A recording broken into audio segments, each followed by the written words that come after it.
Flamborough Head and Bempton Cliffs are located on the Yorkshire coastline, about a 3-hour drive south of Northumberland.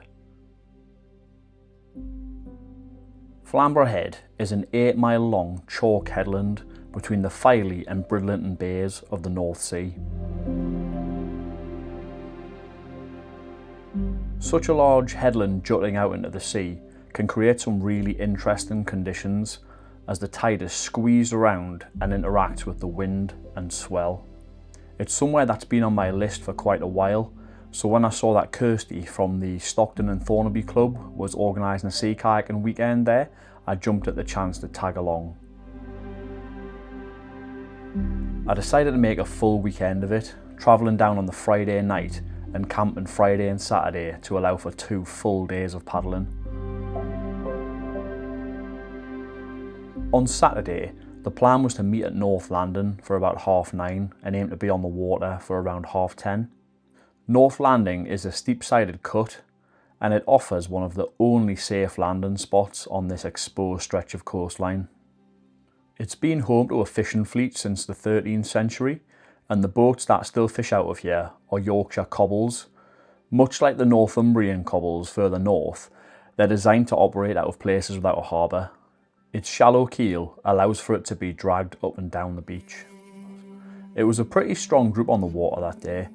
It was myself, Kirsty, Kay and Caroline, and I hadn't seen Kay and Caroline in quite a while, so it was really nice to catch up with them and see how their paddling has been progressing over the last couple of years. We paddled north towards Bempton Cliffs, which are just absolutely staggering, rising 100 metres out of the sea.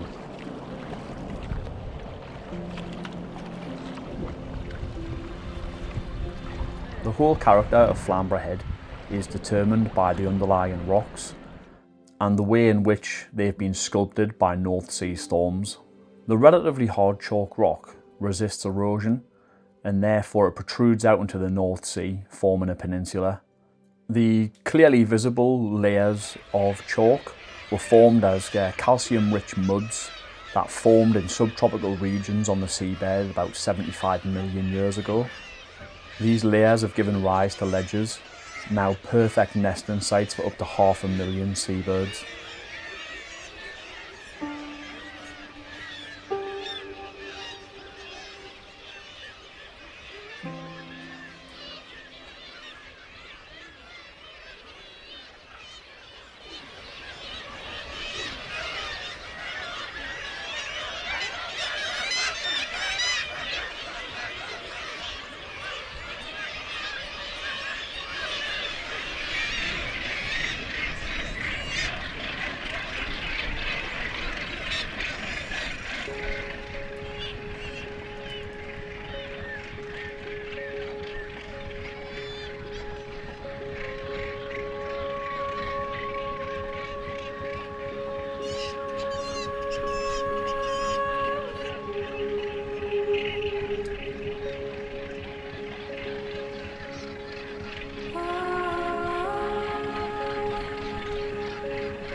Paddling this stretch of coastline is just absolutely incredible.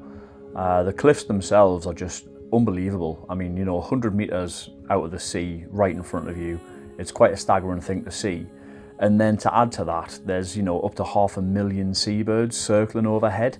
It's just quite an awe-inspiring sight, really. As you get closer to Bempton Cliffs and you're just looking up at the sky, you see, just absolutely thousands upon thousands of seabirds just crisscrossing the sky back and forth from their nesting sites. You do have to be a bit cautious in this area, however. You should stay 100 metres away from the cliffs to avoid disturbing the seabirds, and there have actually been a few instances in the last few years where sea kayakers have been reported to the police for getting too close and actually disturbing some of the seabirds. Luckily, this area is so far free of avian flu, which is currently decimating bird populations further north in Northumberland, and there have been many thousands of seabirds died as a result of this flu. Fingers crossed that this area manages to avoid it completely. We made it to the cliffs in no time actually. We were being pushed along by a nice breeze. However, in the back of our minds, we did know that we were going to have to turn around and paddle back into this wind with basically no shelter at all, as it was coming from the southeast predominantly.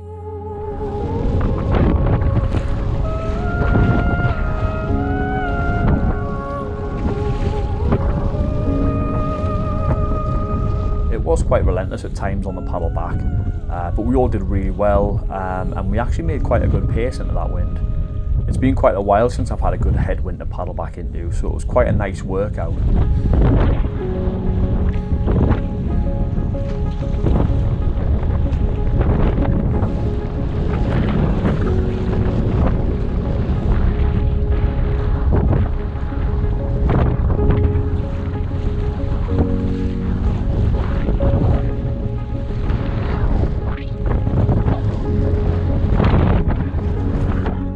Back at North Landing, we had a bit of a lunch, and then we decided to go back out and just paddle into the wind again around to the nose of Flamborough Head. We always knew that if it was getting too strong we could turn around and get a free ride back from the wind, so we thought we'd give it a go. As it happens, the wind had actually eased a little bit and the sea was much cleaner. In the morning it had been a little bit confused, a little bit choppy, but in the afternoon it was more swell, so it was quite enjoyable to paddle into. When we made it to Flamborough Head, we got a nice view of the lighthouse, and we met our first seals, who then decided to follow us back pretty much all the way to North Landing. Yeah, I think so. Like, there's lots of seals on the water, on the rocks there, and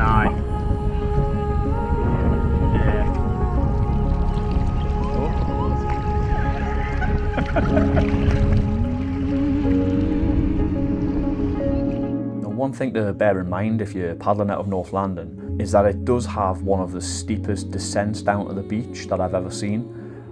Definitely steeper than Coldingham Bay. So you've got to bear this in mind, that at the end of your paddle you're going to have to climb back up this huge hill.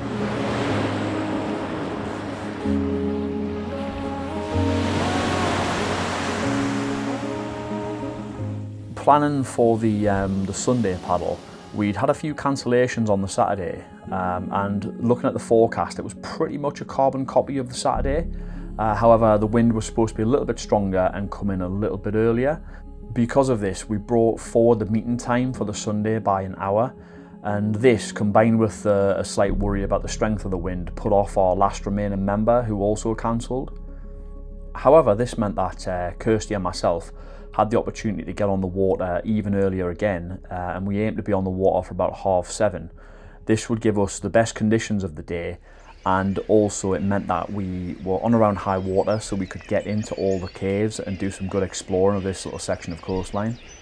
Having paddled Bempton Cliffs the day before, we decided to get on again at North Landing, but this time paddle all the way around Flamborough Head to South Landing and then back again. The plan worked out perfectly. It was a bit overcast and raining when we got on the water, but conditions were absolutely fantastic, and the water level did allow us to get in and do some real exploring of all the nooks and crannies on this section of coastline.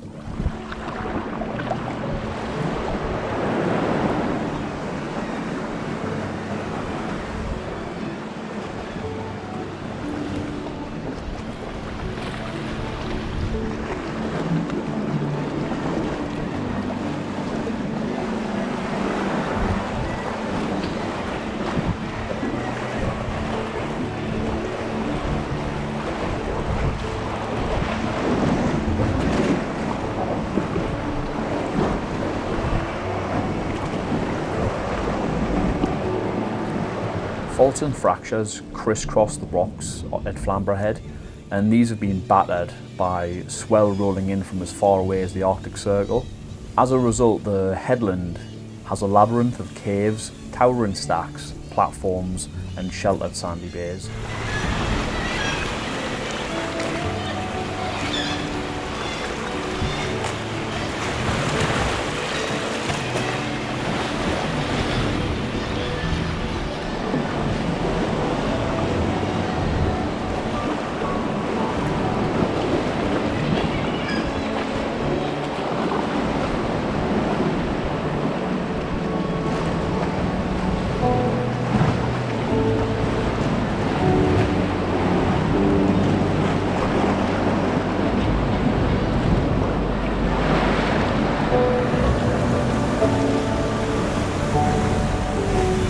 top it off, the Birdlife was almost as good as it was at Bempton Cliffs the day before.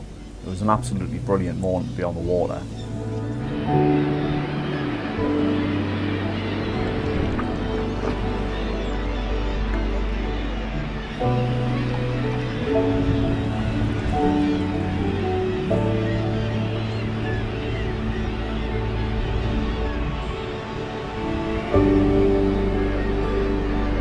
Flamborough headland has always been dangerous for shipping. The chalk outcrops, the reefs and the strong tidal currents have always made it really challenging for boats trying to navigate the area, particularly in bad weather. The earliest recorded vessel to be wrecked off Flamborough headland was actually in 1348.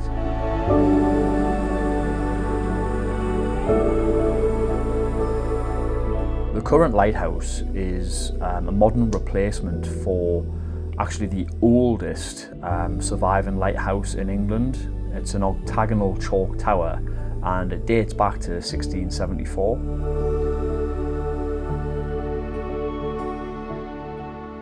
The tower was actually designed to have a coal or a bushwood fire on the top of it.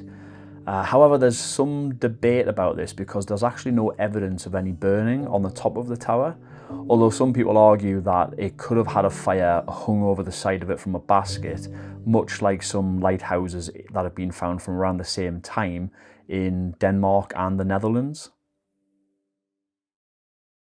Between 1770 and 1806, 175 ships were actually wrecked in the area.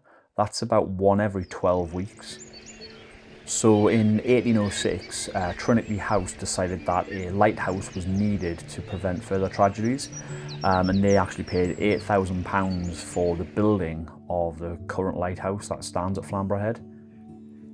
In 1925, the tower was actually raised to its current height of 85 feet, which puts it at about 250 feet above the waterline.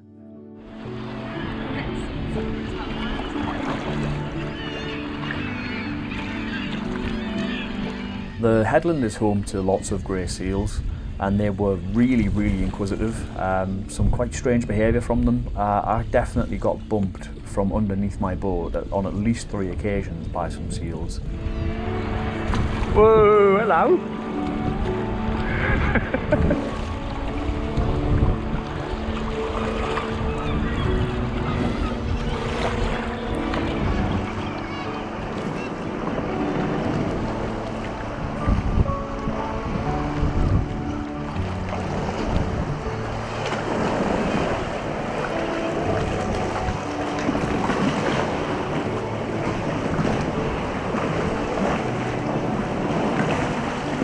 We paddled around to South London and back to North London, covering about 8.5 miles, and we were off the water by midday, so it was perfect timing before that wind came in.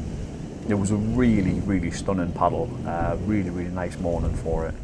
While we were on the water, myself and Kirsty had actually talked about planning to go to Bempton Cliffs after the paddle to spend an hour there just looking at the birds from above.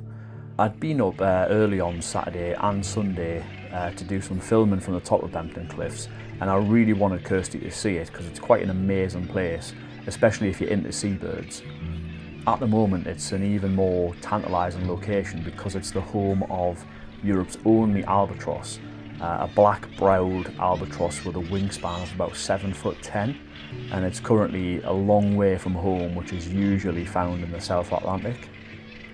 Now, over the course of the weekend, I'd spent about 4 or 5 hours up on top of the cliffs, doing some filming and just spending some time in this fantastic location. But I hadn't seen the albatross at all, despite having gone to its last known location on the Sunday morning. So I decided, actually, as we were getting ready, that I'd rather head off home a little bit earlier to try and catch the boys before bedtime. But I did encourage Kirsty to go to the cliffs on her own because it is such an amazing place. Of course, when I get home, I've got a bunch of messages on my phone from Kirsty, and not only has she seen Albie, the black-browed albatross, but she's also got some pictures and some video of him. So yeah, sod's law, I suppose.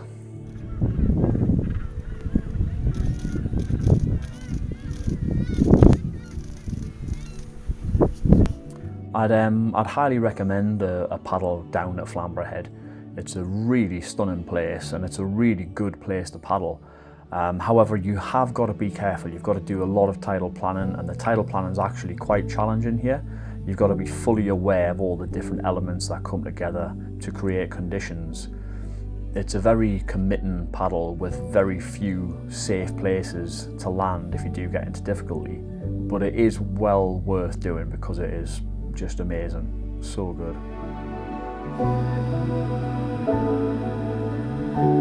Overall, it was a fantastic weekend in a great location with excellent company.